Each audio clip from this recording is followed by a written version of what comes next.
তো গাইস, আপনারা কি আমার মতন গেম খেলে টাকা ইনকাম করতে চান? তো আর নাই দেরি।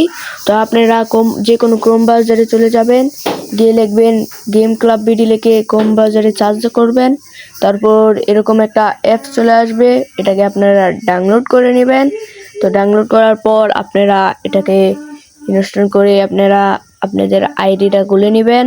তো আপনাদেরকে দেখাচ্ছি। তো আমার এখানে আমার ডাউনলোড করা হয়ে গেছে। তো আমি এখন ঢুকবো, ঢুকে আপনারা আপনাদের আইডিটা করে নেবেন। আমার আইডি আগের থেকে খোলা ছিল, তো এর জন্য আমি করি নাই। তো এখানে আপনারা এই আইডিটা 12টিকে মিলিয়ে নেবেন। তো এখানে আপনারা কিন্তু অনেক ধরনের match, CS match, BR match, lone wolf, custom অনেক কিছু খেলতে পারবেন। তো আপনারা তাড়াতাড়ি গেম খেলা শুরু করেন। তো গেম ক্লাব বিডিতে আমি আবার স্ক্রিনে নামটা দিয়ে দিচ্ছি। তো আপনারা চাইলে এখান থেকে আপনারা নামটা নিয়ে আপনারা ডাউনলোড করতে পারেন। তো ধন্যবাদ। ভিডিওটা ভালো লাগলে একটা লাইক, কমেন্ট, শেয়ার করে দেবেন।